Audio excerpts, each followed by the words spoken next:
16টি আসনের মধ্যে 16টি আসনে বিনা প্রতিদ্বন্দ্বিতায় জয়ী হন তৃণমূল কংগ্রেস সমর্থিত প্রার্থীরা। 26 বিধানসভা ভোটের আগে সমবায় নির্বাচনে বিনা প্রতিদ্বন্দ্বিতায় জয় পেতে উল্লাসে মেতে ওঠেন তৃণমূল কংগ্রেস কর্মীরা। দক্ষিণ দিনাজপুর জেলার গুড়াইল গ্রাম পঞ্চায়েতের ভাদরাইলে রয়েছে মাদার টেরেজা সংঘ বহুমুখী সমবায় সমিতি। মঙ্গলবার ছিল সংঘের ভোট ঘিরে চলতি মাসে মনোনয়নপত্র জমা হয়। তাতে 16টি আসনের মধ্যে 16টি আসনে তৃণমূল কংগ্রেস সমর্থিত প্রার্থীরা মনোনয়নপত্র জমা দেয়। বিরোধী দলের পক্ষ থেকে কোনো মনোনয়নপত্র জমা পড়েনি, ফলে মঙ্গলবার 16টি আসনে বিনা প্রতিদ্বন্দ্বিতায় জয় পায় তৃণমূল কংগ্রেস সমর্থিত। তৃণমূল প্রার্থীরা বিনা প্রতিদ্বন্দ্বিতায় জয় পেতে উল্লাসে মেতে ওঠেন তৃণমূল প্রার্থীরা, আর সেই সঙ্গে সবুজ আবির খেলায় মেতে ওঠেন।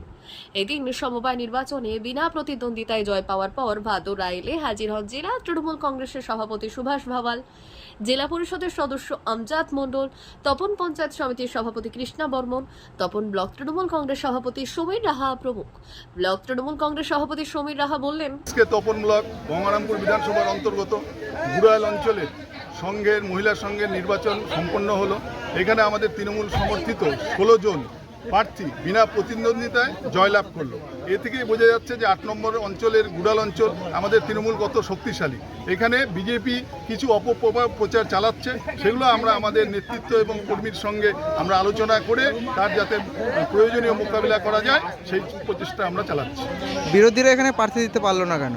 বিরোধীরা এখানে এতই দুর্বল যে এরা এখানে শুধু না, ওরা কোনো জায়গাতে কোনো অঞ্চলে ওরা প্রার্থী দিতে পারছে না।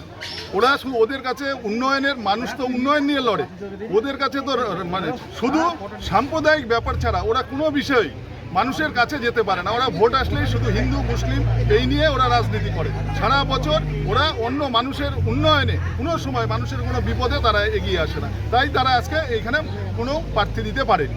জেলা তৃণমূল কংগ্রেস সভাপতি সুভাষ ভাওয়াল বললেন, আজকে আমাদের তপন ব্লকের গুড়াইল গ্রাম পঞ্চায়েতের মহিলা সংঘ সমিতি নির্বাচন ছিল। সকাল থেকে বৃষ্টির মধ্যেও আমাদের কর্মী সমর্থকরা এসে উপস্থিত হয়, কিন্তু বিরোধী কোনো রাজনৈতিক দল প্রতিদ্বন্দ্বিতা না করায় 16 জন প্রার্থী, 16 জনই তৃণমূল কংগ্রেস সমর্থিত আমাদের দিদি মায়েরা নির্বাচিত হয়।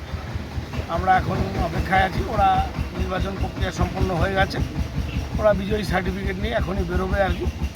এটাই আজকে সম্পন্ন হলো। এই জয়লাভের ফলে দল কতটা শক্তিশালী হলো আপনাদের এই এলাকায়? সবসময় শক্তিশালী আছে, মাঝে মধ্যে বিজেপির ভ্রান্ত প্রচারে মানুষ অনেক সময় বিভ্রান্ত হচ্ছে, সেটাই আমাদের সমস্ত কর্মী সমর্থকরা এক হয়ে আজকে আমরা এখানকার সমস্ত মা বোনদের বোঝাতে সমর্থ হয়েছি যে ভারতীয় জনতা পার্টি ভারতা ছাড়া আর কিছু নাই।